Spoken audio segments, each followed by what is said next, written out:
The American mind control projects began at the end of the Korean War. We had POWs come back from Korea that had been captured by the Chinese and the North Koreans and put in POW camps over there where they had to, they were subjected to re-education classes, communist indoctrination classes, sleep deprivation, hypnosis, drugs, in attempts to control what these people thought and to change their personalities. I got some history for y'all that fits in with this. Here we go. This is the book, The Manchurian Candidate by Richard Condon. Now, I believe he wrote this in 1961. This is not a first edition, but let's crack it open because we can find when it was published. And the question is this, because here's my understanding. The book was written. They optioned it for a screenplay and a movie. Frank Sinatra plays a key figure in here. Frank Sinatra, was also good friends with Jack Kennedy, helped him get elected with his mob connections, these sort of things, right? And then after Kennedy's whacked, possibly by a Manchurian Candidate, Frank Sinatra takes his movie off the market and you don't see it for a long time. And then they remade it in the last 10, 15 years with Denzel Washington and Liev Schreiber. But let's see if we can get the lowdown on this. This is a copyright 1959, and this is a 1987 or 2003 reprint. Oh, by Louis Manan?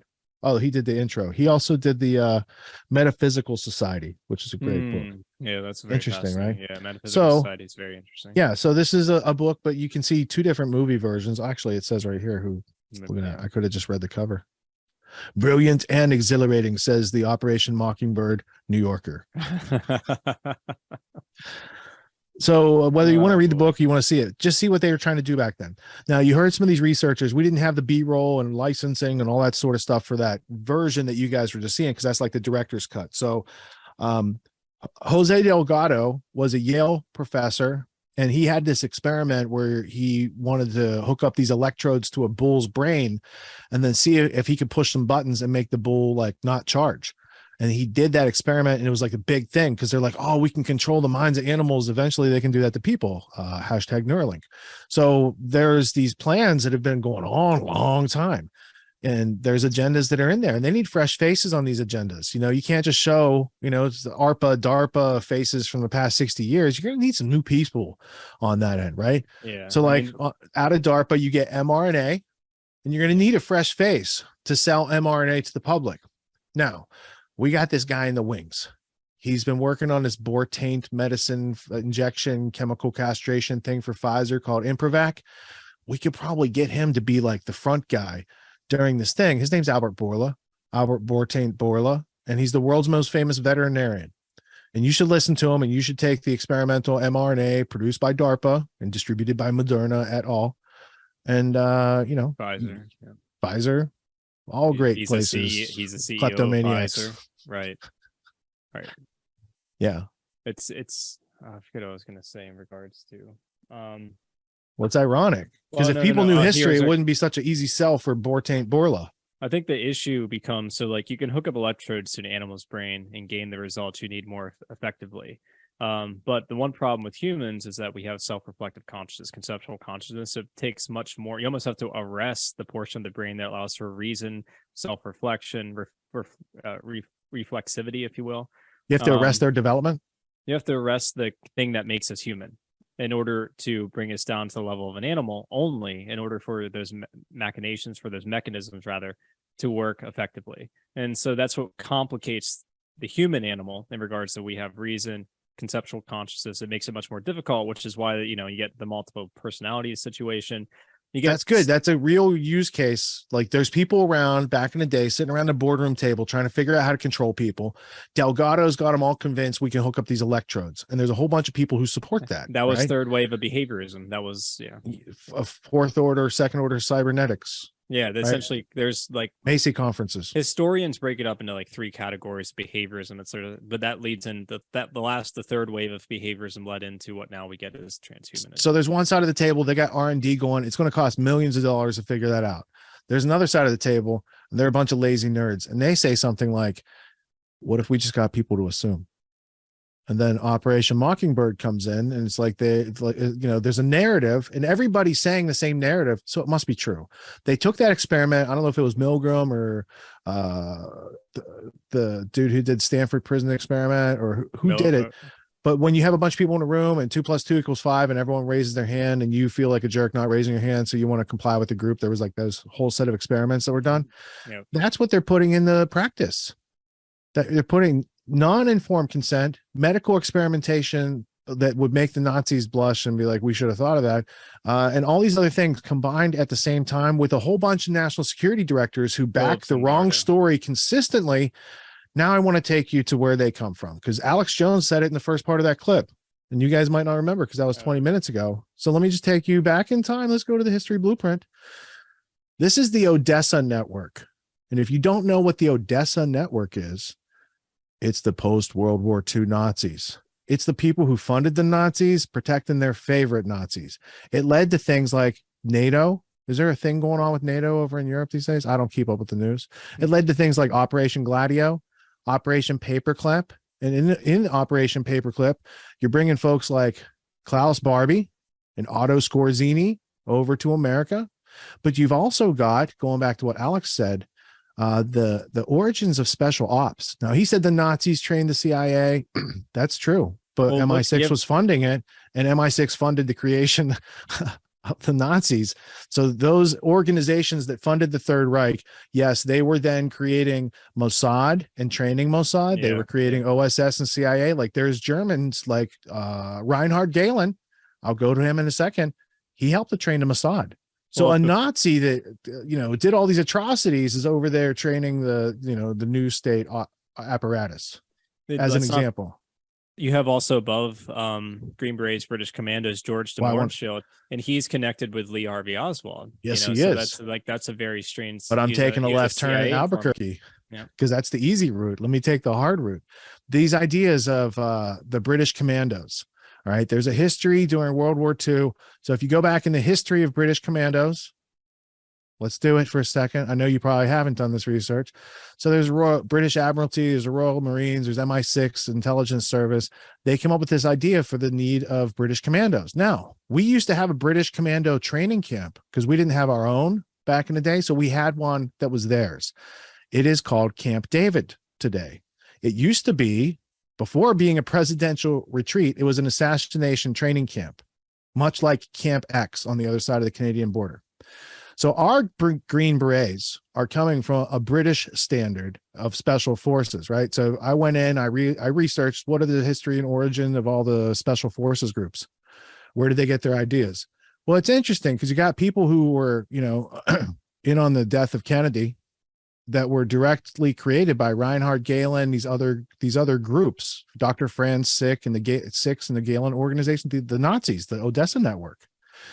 So the British had commandos, and then after World War II, they're taking this Odessa Network and they're spreading it around. So let me go over to let's see if I go to Special Forces. Do I get there from here? No. Let's go back to the British Green Berets, and then we have Special Forces in the United States. We have the Army Green Berets. They had them first, right? And then you get into that, and then you can see participation over time. But I remember going back, and there's some really interesting guys from the British side in the 1920s who learned all the combatives and hand-to-hand combat back in the day. And those combat techniques are like the history and lineage of what's taught today. So British Commandos, James Bond, Special Forces, commando techniques of one-on-one fighting and special weapons and tactics, all these sort of things, does have a history and lineage that runs through Germany, but that train that runs through Germany, bad metaphor, started in Britain. Well, it starts with assassination techniques, and then it leads to sort of special forces that you get, like, Army Rangers today, you get Navy SEALs, you get those, but it starts out from an origination standpoint with assassination first and foremost as their primary goal. Then it expands into these larger groups that do special ops that are just sort of like larger scale assassination, if you will. Let's take another step back. The 30 AU, or the 30 Assault Unit, or the number 30 Commando Group was one of the British Empire's special commander groups. You had people attached to it like Werner von Braun, right? Didn't he come back over here? There's Operation Torch, Ian Fleming and the gang, right? So they had these auxiliary units, they called them, and that was under C. So in the James Bond movies, they have M. This guy's called C, Colonel Colin Gubbins, and he would sign his paperwork, and Ian Fleming worked for him. He'd sign his paperwork with a C. Now, I say that you have to imagine it, but I know I have, oh, here it is. I had that guy's memoirs. Here's C's memoirs. You want to know what it's called?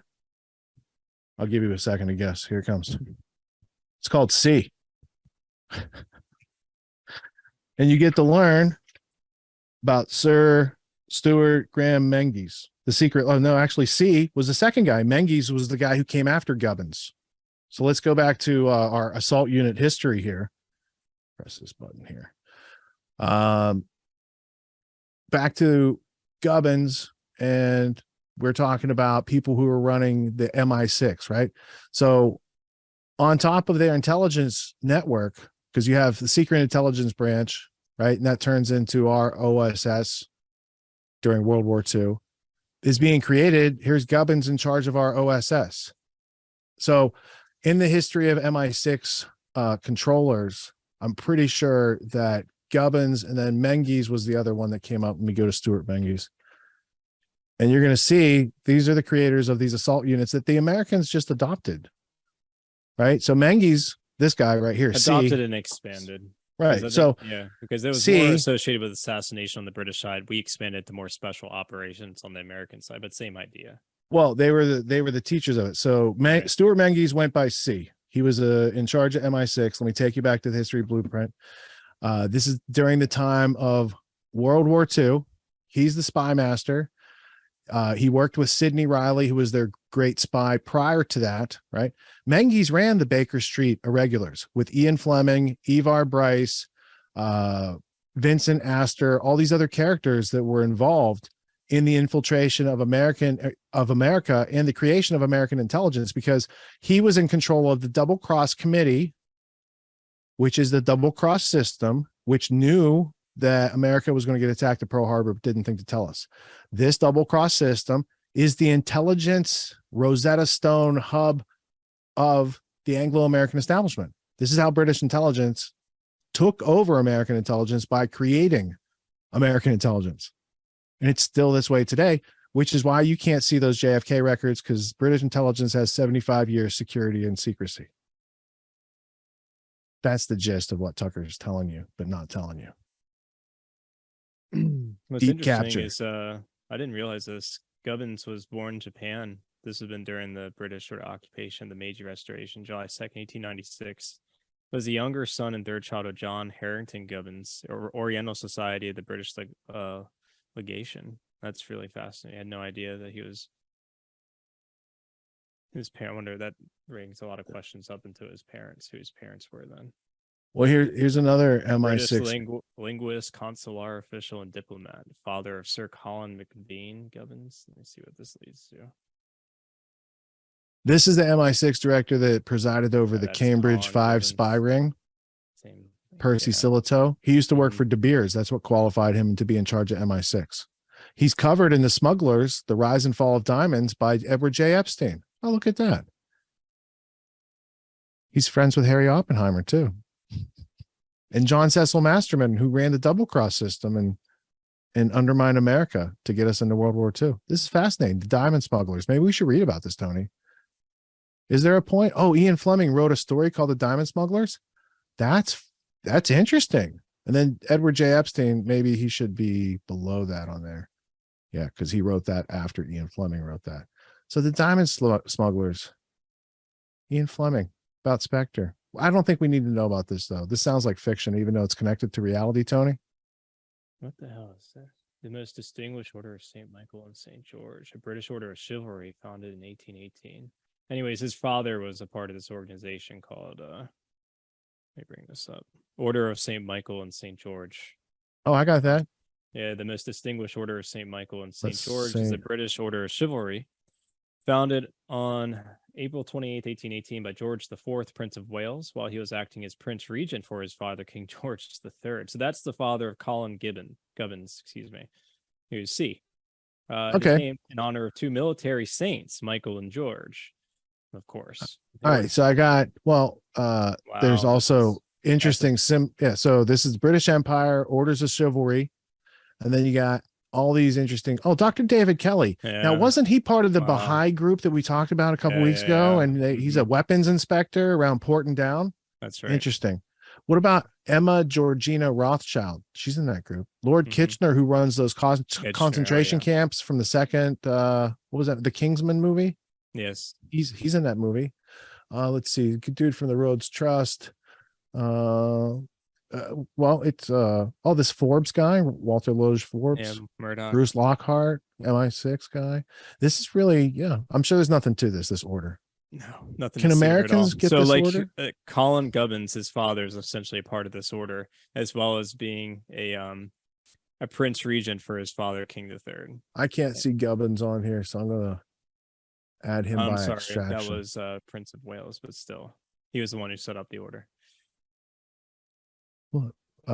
Which Prince of Wales? So, according to this, Colin Gubbins' father, whose name was, what was it? It was John. Let's go back to John Harrington Gubbins. Okay, so was a part of this organization called Order of St. Michael and St. George. This was set up by, it's a British order of chivalry founded on April 28th, 1818 by George IV, Prince of Wales. And this is while George IV was acting as Prince Regent for his father, King George III. It was basically set up, originally awarded to those holding commands or high position in the Mediterranean territories acquired in the Napoleonic Wars, and subsequently extended to holders of similar office or position in other territories of the British Empire. It is at present awarded to men and women who hold high office who render extraordinary or important non-military service to the United Kingdom in a foreign country. Hence why his father, John Harrington Gubbins, was awarded it, because he was a sort of diplomat at the British Japan Consular Service. So he's a part of the British. Gubbins was appointed as student interpreter in the British Japan Consular Service in 1871, and so it was part of sort of. All right, so he's second generation at least, and when Gubbins comes into it, he's in charge of the Special Operations Executive, which is their team of assassins commandos. Like James Bond's character is written as an SOE player. Okay, there's the insignia. But right here, you can see later in life, he went to join the Bilderberg group. I've never heard of that, but that's interesting. And then he was also a supporter of the Special Forces Club, which he had co-founded. The Special Forces Club comes out, so there's no real special forces in as we know them today until after there's this group that includes the 30 AU. But the Special Operations Executive is like a whole layer of their infrastructure that they never kind of told us about, right? It involves Camp X, where they're doing the assassin training. Ian Fleming went to Camp X for assassin training. They're not so much making up creative stories to entertain an American audience in Hollywood or in literature. They're kind of revealing their method, and their license to kill is being shared with America as America takes up the coup business. Coup. I heard a couple pigeons talking about a coup. That's a JFK joke from Bill Hicks. So there's a whole bunch of these operations, but then you get into this British infiltration of the American intelligence community. And that's what ends up in charge and benefiting from the death of JFK. And those people are still in power today, which is why you can't see the JFK records. Nope, no, not for you. That's why you can't see the Pfizer records. That's why they're running interference for the group of people who basically funded the Nazis and benefited from everything in the post-Nazi era. It's the gist. Exactly right. And I'm just exploring what this military order is, because this is very extensive. I know any one of these gets really interesting, and it's not a rabbit hole. It's learning about the world we live in, using evidence, artifacts, and things before they censor everything and make it a Disney World. Like here, Truman Show. just to give an example of the composition of this order, the British sovereign is the sovereign of the order and appoints all their members of the order by convention on the advice of the government. The next most senior member is the Grand Master. The office was formerly filled by the Lord High Commissioner of the Ionian Islands. That'd be like Western Turkey today.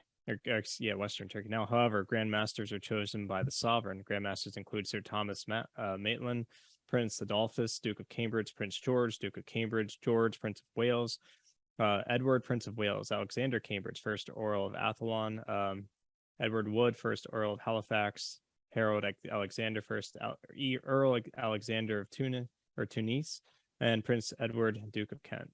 So this Duke. is an interesting. You can see the insignia. Let's see here. This is what they look at that gold. So that's what It means nothing. Those are just symbols. Was Tony. that St. George? I guess patron. He's slaying the dragon. He's slaying the dragon. What's that dragon symbol? you have the crown Is that above. dragon also Does- in Prince Charles's regalia and iconography? Does that mean the crown stands above the sun? Is that like sort of rays of the sun? I don't know. Well, crown means corona means crown, Yeah. which Right. means something to do with the sun, doesn't it? You have the two lions with wings on either side, the crown above. You can see the heavy symbolism. Did you guys see him wearing my St. George's shirt tonight? No, what do you got? Synchronicity. Let me see. Whoa. Oh, Tony's on screen. There you go. Let's see. I gotta switch things. Whew. Yeah, you got to push a button and mission Yeah. control over there. There you go. Yeah. This is from like sophomore year football, I think. Now that's Damn. that's also Tucker Carlson's alma mater, right? That's right. And Let's- Prescott Is that in Bush, Where is that? In Maryland? Newport, Rhode Island. Rhode Island. Right, okay. right there where Ocean Drive. Where they had all those big nice mansions from the Mhm. people in the opium wars back in the day who didn't lose the war. They were the The ones funding the war. Indeed. The Boston Brahmin style, or the Metaphysical Club. Yeah, Boston Brahmins, the whole Eastern establishment style. There you go. Yeah. Fit right in with the Georgetown set. Towards that's right. That's absolutely right. So yeah, you can kind of see. So he's part of this weird order, and out of that, you got Colin Gibbons, who happens to be, setting up the British, assassination camps and training, and Yeah, I mean, auxiliary camps, I think is what the technical term was, right? So yeah, I'm trying to remember the two British guys that did the hand-to-hand combat. I know I covered it in a Peace Revolution episode a couple years back when I did the history of combatives. I wonder But if they studied under like they Islamics. learned by beating Asian people. I was going to They say came. They were Shanghai cops, and they're like, Yes. "Look, here's how to handle." And then the military's like, "Teach everybody." Yeah, And then that was the beginning of combatives training. And I was trying to remember what that because dude's there's name. in the Middle East, there's a big sort of history in regards to assassins, obviously, and Asia as well. So I just wondered where they got it, and it wouldn't surprise me at the occupation of those territories. Especially, I mean, that could go back hundreds, if not over 1,000 years, back to the Crusades, even, because a lot of those innovations, if you want to call them that, were in practice even during those times. Yeah. So the Special gist, operation organizations for assassins that carried out yeah. So the gist clandestine activity. is here. Let me go back to this book before we get rid of it. All right. So this book is called C.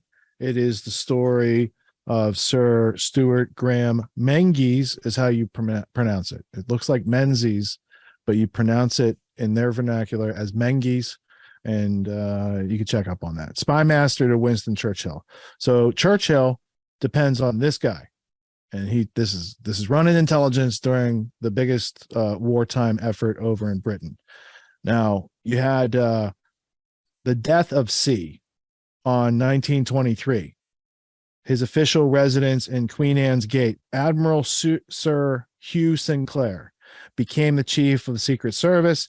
So C dies, Sinclair takes over. He's known as Quex. Like Cumming, who was the C character running MI6 during the Bolshevik War. That's the time of Sidney Riley. And then you get over here, they're talking about Ian Fleming and his roles. Hold But on, that's not. But was that's not. Gov- Yeah, go was ahead. Colin Gubbins when he died? Was it taken over by Menzies, or is that? I think No, I think Gubbins ended up working under Quex and then under Oh, got you. Menges That makes more to sense. create Yeah, because I the thought Gubbins lived SOE. much longer than that. He had to have because his timeline is he died in 1976. Okay, so they're saying 1923 in that book when C died. So C there was C's earlier before Yeah. Colin. And this is what, that goes back into in a Bond movie, they call him M, right? I wonder if that's covered in Dope Ink at all, because that would get back in 19th century British State Department sort of machinations. But anyways. So just like Tucker said that Mike Pompeo and these other guys, they're running the CIA. So they know what's in those boxes. They know what's in those documents. They're the ones holding them back, saying it's bad for the agency. Over on the other side of the pond, this guy, Menges, he's in charge of the Ultra. He's seeing all the decrypts. He's the only one who gets to see all the intercepts, right? Those intercepts in the time of Churchill in World War I was working in room 40. Operation Sea Lion. That's what he it was. Yeah. saw the intercepts. They knew the Lusitania was going to be sunk, and they let it go so that America would get into World War I. This is World War II. So now Churchill's in control because he was the badass who got America into World War I and helped out with the other agreements that were being cut at that time and went with the narrative. He's now in control, and this guy's the Churchill on the spot. He's looking at all the intercepts. They're working in the double cross system. He's working at some point under John Cecil Masterman. He sees that they're getting the questionnaires from Japan because they've got spies in Japan and Nazi Germany. They know they're going to attack Pearl Harbor, and they're like, great, let's take it to America and help get these questions answered so they can get America into the war. So what turned into later the Joint Intelligence Committee of the Anglo-American Establishment, I mean, it has a long history. So I wasn't just satiated when I learned the history of OSS and CIA. A great book to read will be The Old Boys by Burton Hirsch. It's going to tell you it's the Wall Street elite and the organization they created. It's, over here, Wall Street lawyers create the intelligence agencies, and in the UK, the big brother country, it's City of London bankers that create the intelligence agencies. And from that, that lawyers work for people with money. So bankers, then lawyers are number two. Who does number two work for? The City of London bankers, who have a intelligence agency that can conduct the assassination of a sitting president in the United States, not just once, but probably twice, if you look at the evidence, and successfully cover it up beyond reasonable doubt because the enemy speaks the same language as we do. I mean, that's some Manchurian candidate shit.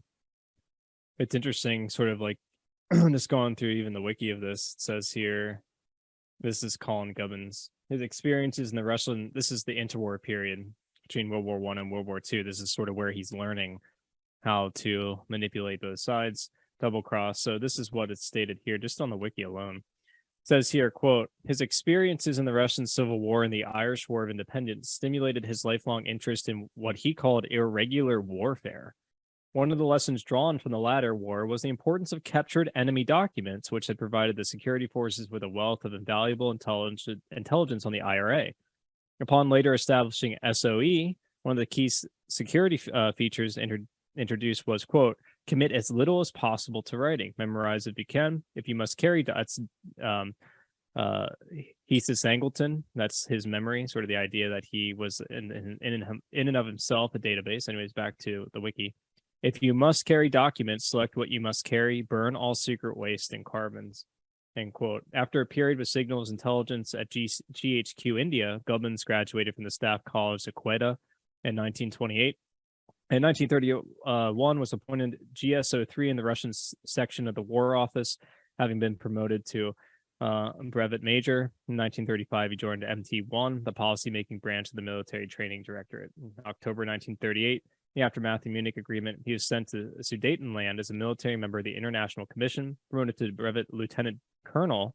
He joined GSR, later became MIR. In April 1939, he co-wrote training manuals on irregular warfare tactics for resistance movements, later translated and dropped into occupied Europe. He also made a visit to Warsaw to discuss sabotage and subversion with the Polish General Staff.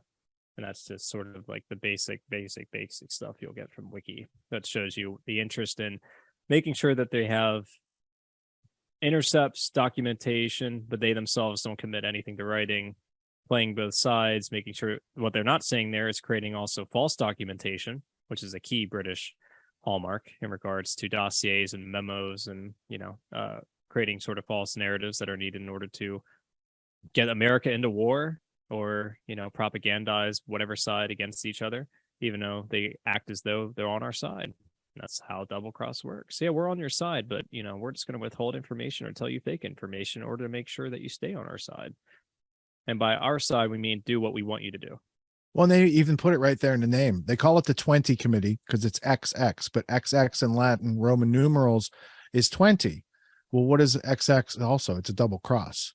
And they use X2. The American version is still XX. They just call it X2. It's still double cross. It's the Americans who are loyal to the opium syndicate working with our former enemy, the British Empire, to undermine America and bring it back into a global government situation. Like Cecil Rhodes and his coterie of acolytes who followed in his footsteps still want to this day, ironically enough. I mean, they're close to getting it. But Grand Theft World stands in their way. So go ahead. He's a part of the prime mover, being one of the main individuals that helped set up this organization called that you alluded to, Rich, Special Operations Executive.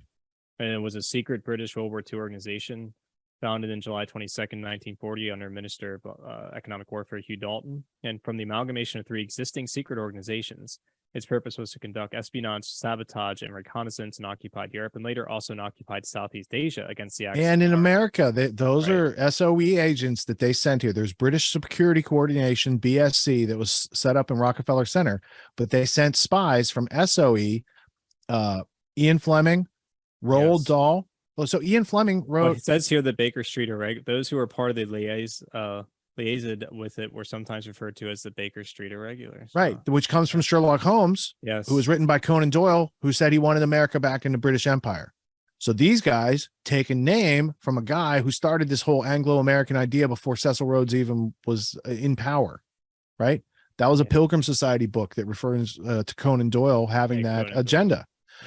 So Baker Street Irregulars, who are they? Oh, they're just children's book writers. You got this guy who wrote Charlie and the Chocolate Factory, Roald Dahl. You got this guy who wrote Chitty Chitty Bang Bang, Ian Fleming. They're not assassins in your country. These are just they're people working with, the British diplomats in Washington. Don't worry about it. Don't worry about it. Don't worry if they're killing people in America who might be pro-German. And don't worry about it. Just nothing to see there. 1938, before America's into the war. They are I don't know, encroaching. Just to wrap it, absolutely. I mean, just to wrap it up, here's the 3. So they mentioned it's an amalgamation of 3 organizations. So what are those 3 organizations?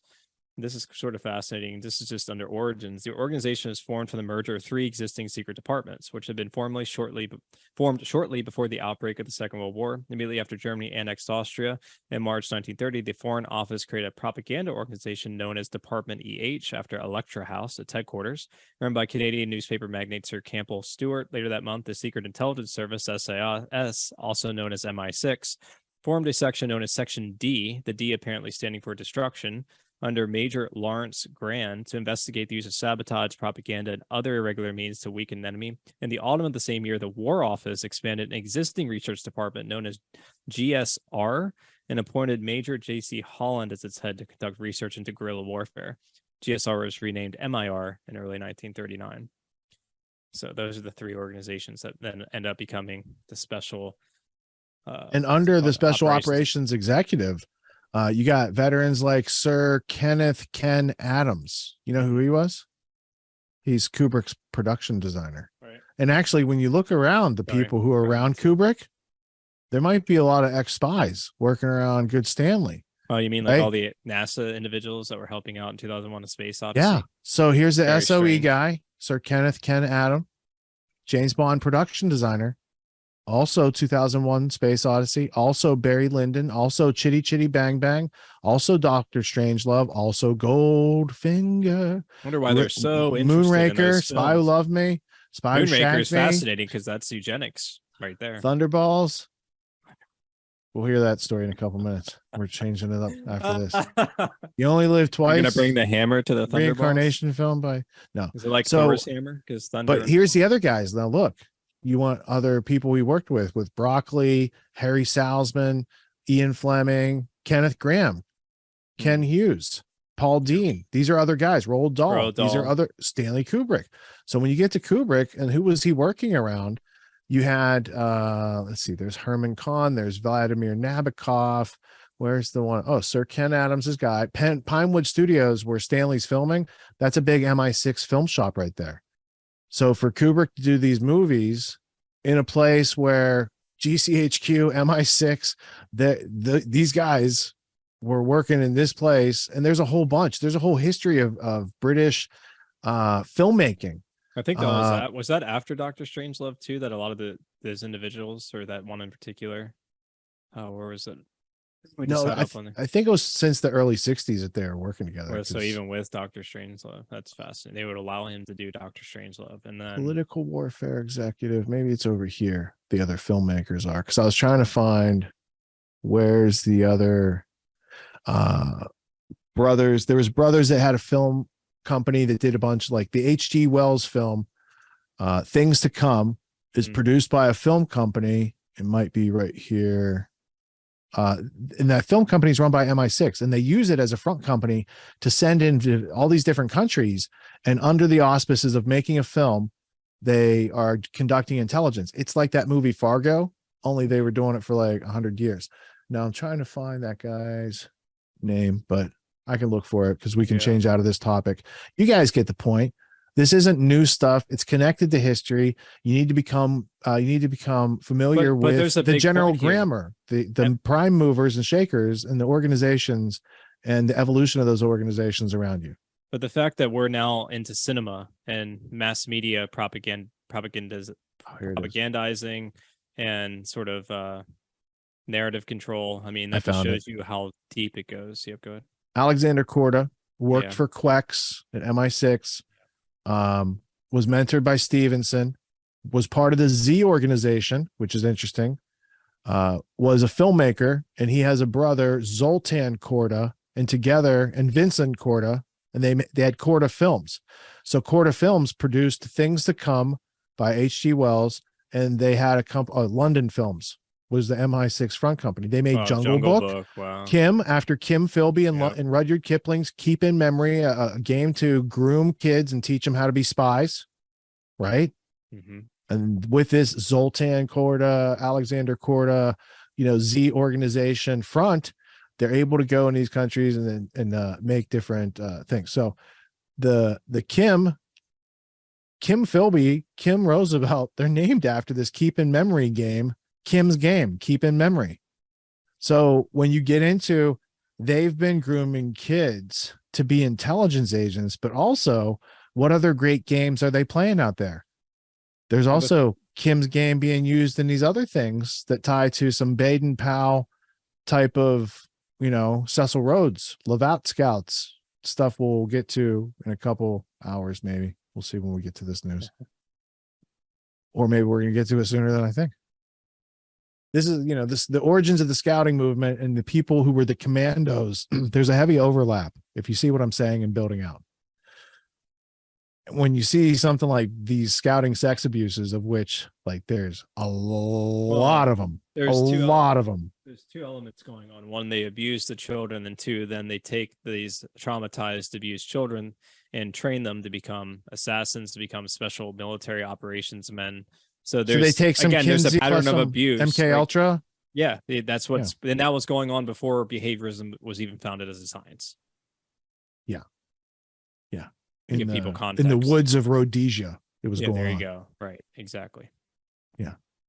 Right, so there's a pattern of taking traumatic people and then using them to commit heinous atrocities, crimes, assassinations, murders, special operations for military, intelligence gathering. And that's where you get Epstein and stuff like that, of what we're dealing with in the modern day. And when you got Common Core, Common Core's psychosocial checklist asks first graders about their sexual identity issues, you can tell it's into that globalist Common Core indoctrination system that a Rhodes Scholar helped to create, David Coleman. Yeah, that goes back to critical theory and Georg Lukács and Herbert Marcuse and those individuals overturning, basic principles and values of mankind for an inverted and relativistic view on reality. David Coleman, Rhodes Scholar, Oh, so Common Core follows in the Rhodes Scholar. Oh, so if Cecil Rhodes was a pederast and a Rhodes Scholar, someone who follows after Cecil Rhodes, is designing Common Core, I don't know. Maybe there's something to be seen there. Or maybe they keep it in the woods so no one can hear them scream. I don't know. Oh, Jesus. Yeah, Jesus wouldn't like it. No, he wouldn't like it at all. I don't think. Yeah. But if he was here, he'd probably get canceled like Kanye. Just saying. What makes the Grand Theft World podcast unique, invigorating, exciting, and informative? Most other podcasts out there are either doing straight up interviews or they're just covering the daily news. They're covering current events from the day they happened. And that is effective. It's useful. It's a great starting point. And then sometimes these current events change during the week past the first story. So we like to give it a little time. You have to wait till some of the dust settles on these stories in order to give them accurate coverage. And the other thing that's really missing in the media landscape is covering the articles that are coming out every day. That's great. That's necessary. But who's bringing in contextual history so that you can understand what has been going on for decades and decades to lead up to the machinations and actions that we see unfolding today? So what we do here on the podcast is we cover current events. Many of these things are censored, but we wait about a week. As a forensic historian, I focused mainly through my career on the history of globalism and collectivism and things that they call maybe the New World Order. There's a lot of facts to these sort of circumstances, groups, events, activities, working groups that they've had over time. So for Grand Theft World listeners, we not only break down the current events, most of which that are censored during the week, we provide you with contextual history, we give you the source notes, the references, we do deep dives, and this really empowers you with an understanding of context and history so that you can make more informed decisions in your life. There's also a community, a membership where you guys can actually ask questions and we can get into the show and share evidence. And there's a town hall weekly for Grand Theft World for those who listen to it and are interested in covering the stories that we don't get to during a 6-hour show. Listening to it an hour a day, you could easily consume the week's news, but you're going to have substance and meaning and context and understanding. And with that, you can make higher quality decisions in your life. So if you're interested in more quality in your life, go to grandtheftworld.com, click podcast at the top, and we'll see you there. Thank you. These allegations are false. This isn't Grand Theft Auto, folks. This isn't a video game. What are the most surprising things that you discovered once you started pulling on that thread? Who he was connected to, what institutions he was influential over, what events he participated in? Come on, man. What are we talking about? Come on, man. No. You don't have to think about it, dude. I got this quote because you said you didn't know much about Klaus Schwab. I made it my job to, as soon as this happened, I'm like, okay, this guy's their front man. Let me learn about the official history of the World Economic Forum. I got their 40-year history. I got every book that Klaus Schwab has written or ghostwritten. I went through those books. This is one of the most interesting passages. Come on, man. Come on.